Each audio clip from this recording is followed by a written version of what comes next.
Hello students. तो पिछली class में मैंने आप लोगों को बता दिया था कि किस तरीके से गैसीय परिवहन होता है। यहाँ पे पूरा का पूरा मैंने आप लोगों को एक सेट ऑफ केमिकल रिएक्शंस लिख के बताया था और वहां से हमने दो चीजें समझी थी। पहली चीज क्या समझी थी कि जितना जरूरी ऑक्सी हीमोग्लोबिन का बनना है, जितना जरूरी ऑक्सी हीमोग्लोबिन का बनना है उतना ही जरूरी ऑक्सी हीमोग्लोबिन का टूटना भी है। जितना जरूरी बनना है उतना ही जरूरी इसका टूटना भी है। फर्क क्या होता है? बनता फेफड़ों में है और टूटता ऊतकों में है। बनता फेफड़ों में है और टूटता ऊतकों में है। यही चीज अब हम लोगों को आज की क्लास में देखनी है कि ऐसे कौन कौन से कारक होते हैं जिनके प्रभाव में ऑक्सी हीमोग्लोबिन का निर्माण होता है और ऐसे कौन कौन से कारक हैं जिनके प्रभाव में ऑक्सी हीमोग्लोबिन का विघटन होता है। निर्माण किन कारकों के प्रभाव में होता है और विघटन किन कारकों के प्रभाव में होता है, यही चीज आज हम लोगों को देखनी है। ठीक है बेटा, तो चलो स्टार्ट करते हैं। ठीक है, हम लोग दो कॉलम बना लेते हैं। यहां पे हम लोग बात करेंगे फेफड़ों की, लंग्स की। ठीक है, हम लोग बात करेंगे फेफड़ों की, लंग्स की बात करेंगे हम लोग यहां पे। ठीक है ना बेटा, और यहां पे लिखेंगे कि ऐसे कौन कौन से कारक हैं जो ऑक्सी हीमोग्लोबिन का निर्माण करवाते हैं। तो फेफड़ों में सबसे पहली बात, CO2 का आंशिक दाब होता है कम। ठीक है, हमने बात की थी कि अनऑक्सीकृत रुधिर में 45 होता है और फेफड़ों में 40 होता है। आपको पूरा एक टेबल बना के बताया था मैंने, है ना बेटा। दूसरी बात, एक और हमने बात करी थी कि बात करी नहीं थी वो आज कर लेते हैं कि यहां पे जो एसिडिटी होती है, एसिडिटी का मतलब है अम्लीयता। एसिडिटी का मतलब है अम्लीयता। ये क्या होती है? कम होती है। ठीक है, सॉरी, हाँ, अम्लीयता क्या होती है? कम होती है। अम्लीयता कम होने का मतलब है कि H+ आयन की सांद्रता, H+ आयन की सांद्रता भी कम है। H+ आयन की सांद्रता भी कम है, जिस कारण से मैं कह सकता हूं कि pH ज्यादा होता है। मैंने जूनियर क्लासेस में पढ़ा है कि pH अम्लीयता के व्युत्क्रमानुपाती होता है।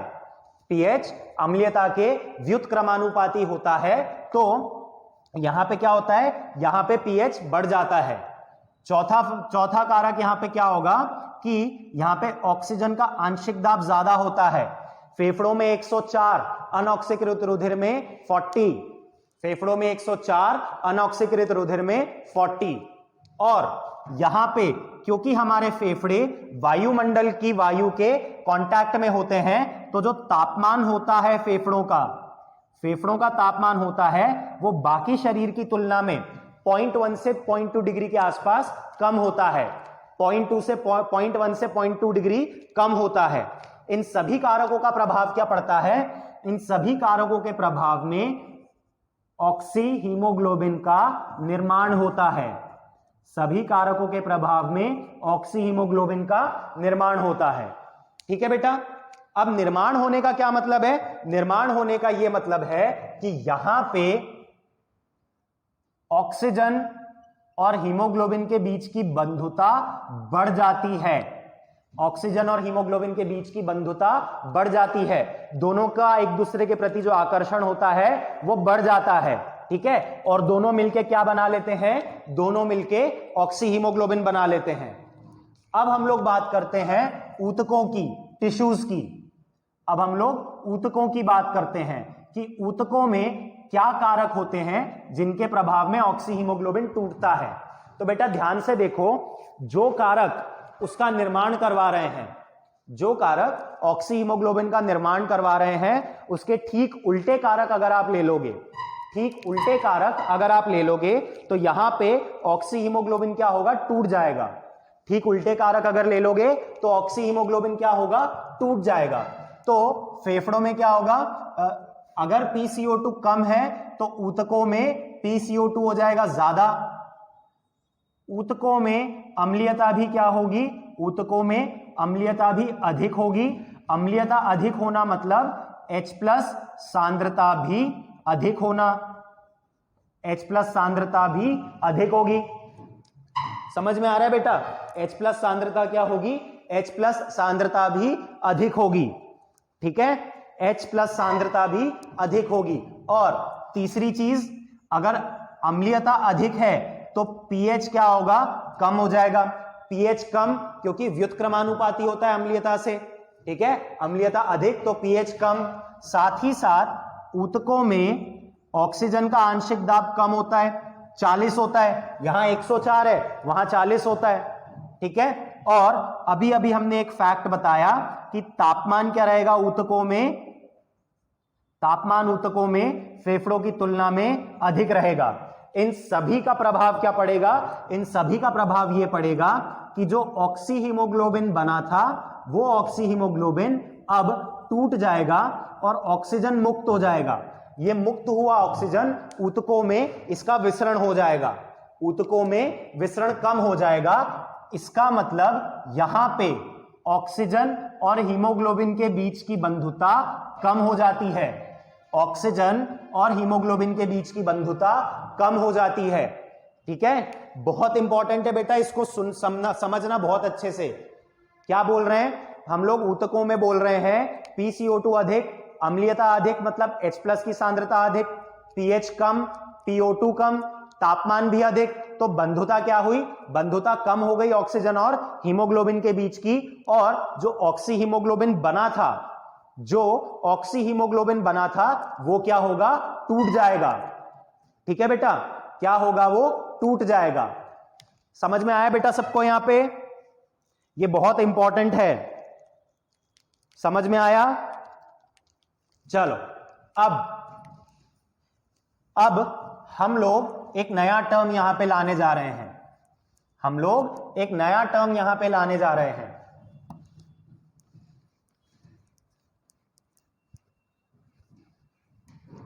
हम लोग यहां पे जो टर्म लाने जा रहे हैं उसको कहते हैं P50।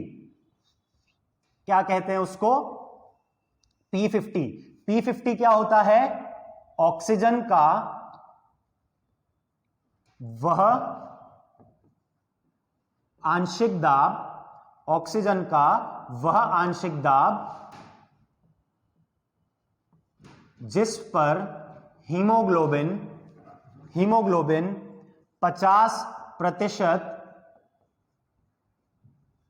संतृप्तता 50% संतृप्तता दर्शाता है। ऑक्सीजन का वह आंशिक दाब जिस पर हीमोग्लोबिन 50% संतृप्तता दर्शाता है उसे हम लोग P50 कहते हैं। उदाहरण के तौर पे मान लो मेरे पास 100 अणु है हीमोग्लोबिन के, 100 अणु है और ऑक्सीजन ने 50 अणुओं के साथ जोड़ बना लिया है, ऑक्सीजन ने 50 अणुओं के साथ जोड़ बना लिया है, तो संतृप्तता कितनी हुई? 50%। संतृप्तता कितनी हुई? 50%।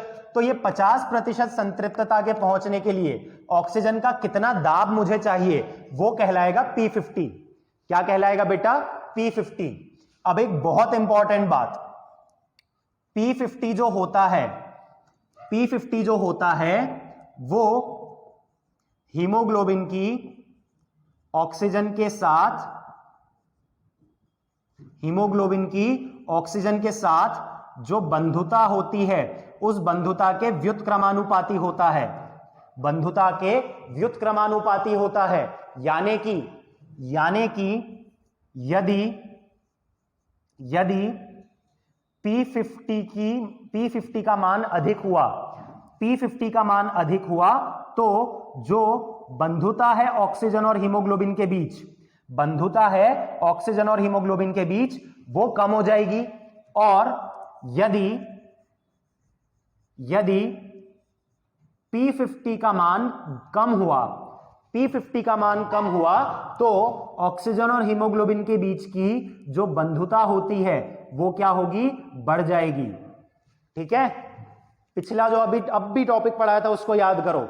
बंधुता कहां घटती है? बंधुता घटती है ऊतक में। ऊतक में बंधुता क्या होती है? घट जाती है। इसका क्या मतलब होगा कि P50 का मान ऊतकों में अधिक होगा, P50 का मान ऊतकों में अधिक होगा। और फेफड़ों में क्या होता है? फेफड़ों में, लंग्स में क्या होता है? बंधुता बढ़ जाती है, यानी कि ऊतकों में P50 का मान कम होगा। ठीक है, फेफड़ों में बंधुता बढ़ जाती है, जिस कारण से हम कहेंगे P50 का मान फेफड़ों में कम होगा। बहुत इंपॉर्टेंट है बेटा, एनसीईआरटी में दिया नहीं है पर नीट में इससे रिलेटेड क्वेश्चंस आए हुए हैं। एनसीईआरटी में दिया नहीं है बट नीट में इससे रिलेटेड क्वेश्चंस पूछे गए हैं। ठीक है ना बेटा, बहुत इंपॉर्टेंट टॉपिक है ये, बहुत इंपॉर्टेंट पॉइंट है P50। चलो अब आगे बढ़ते हैं। अब हमारी अगली हेडिंग है ऑक्सीहीमोग्लोबिन विघटन वक्र। ऑक्सीहीमोग्लोबिन विघटन वक्र, ठीक है, क्या हेडिंग है? ऑक्सीहीमोग्लोबिन विघटन वक्र। इसके लिए हम क्या करेंगे? इसके लिए हम लोग एक ग्राफ बनाएंगे। इसके लिए हम लोग एक ग्राफ बनाएंगे और ग्राफ की एक्स एक्सिस पे हम लोग लेंगे PO2 mmHg में, PO2 mmHg में, और y एक्सिस पे क्या लेंगे? y एक्सिस पे लेंगे प्रतिशत, इसको ऐसे कर लेते हैं, प्रतिशत संतृप्तता की जगह इसको लिखते हैं हीमोग्लोबिन की ऑक्सीजन के साथ प्रतिशत संतृप्तता, प्रतिशत संतृप्तता।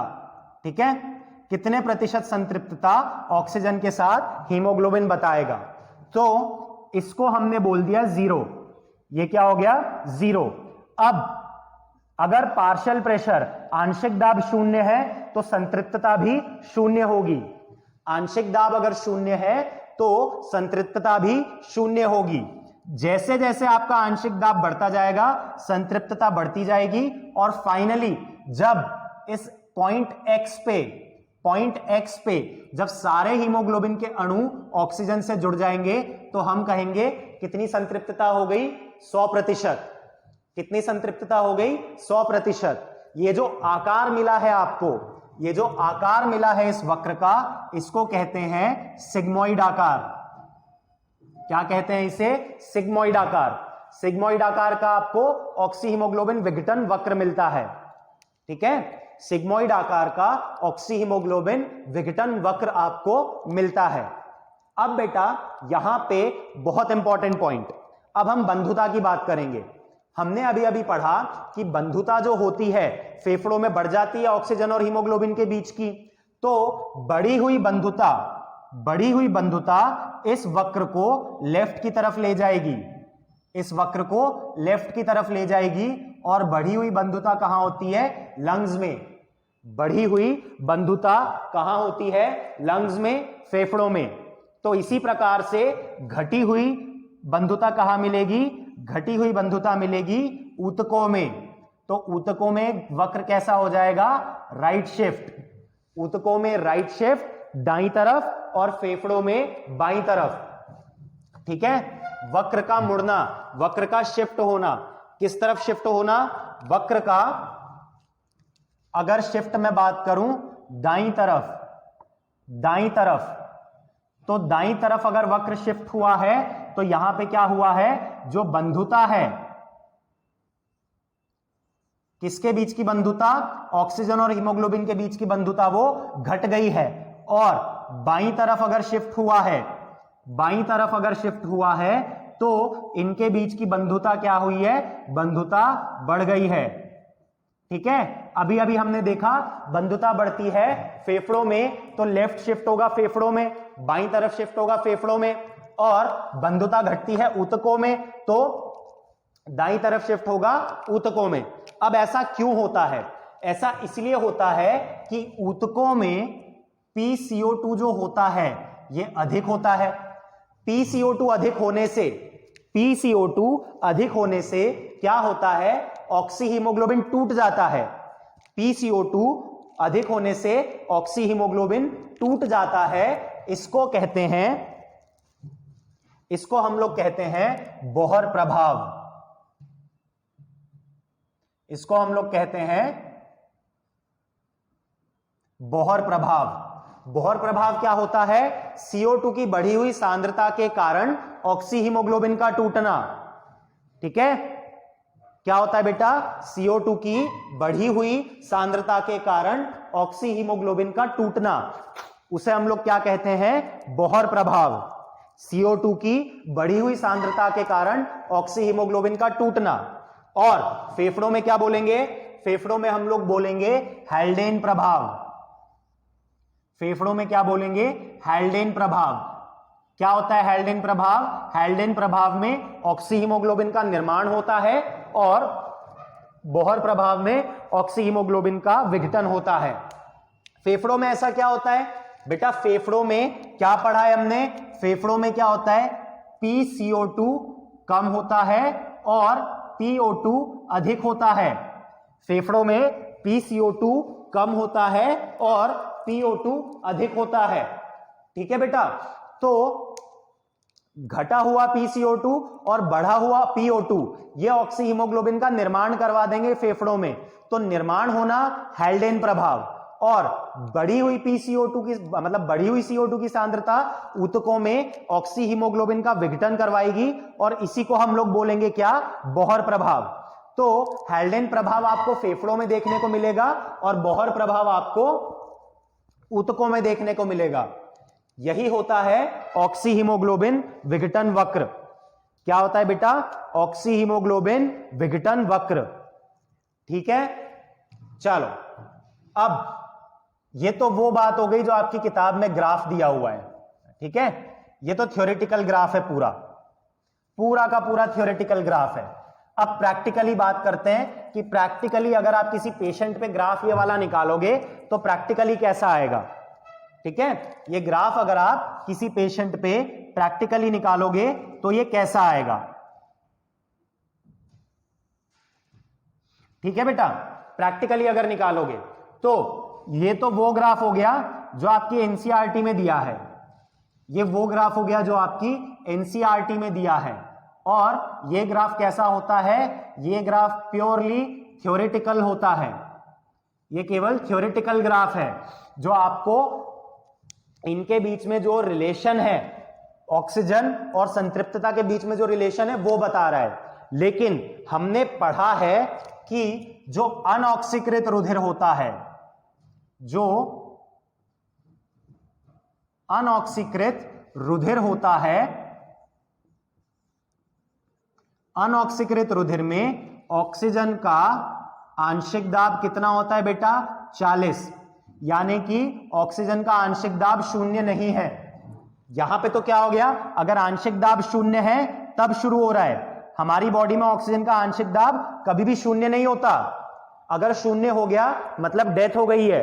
तो प्रैक्टिकली जब आप ये ग्राफ निकालोगे तो प्रैक्टिकली ये ग्राफ आपको यहां से मिलेगा, यानी कि कुछ मात्रा में हीमोग्लोबिन की संतृप्तता हमेशा रहती है। ये प्रैक्टिकल ग्राफ है आपका, कुछ मात्रा में हीमोग्लोबिन के साथ ऑक्सीजन की संतृप्तता हमेशा रहती है। सॉरी, उल्टा बोल दिया, हीमोग्लोबिन की संतृप्तता हमेशा रहती है। ठीक है, हीमोग्लोबिन की संतृप्तता हमेशा रहती है कुछ ना कुछ बॉडी में। ठीक है ना बेटा, तो प्रैक्टिकली वो ग्राफ आपको थोड़ा ऊपर से जाता हुआ मिलेगा। थ्योरेटिकल ग्राफ आपकी एनसीईआरटी में दिया हुआ है, पर पेशेंट के ऊपर प्रैक्टिकली वो ग्राफ आपको ऐसा नहीं मिलेगा। ठीक है ना बेटा, तो यहां पे आपका जो हमारा श्वसन तंत्र था उसकी संरचना एवं उसकी कार्यकी खत्म होती है, संरचना एवं कार्यकी खत्म होती है।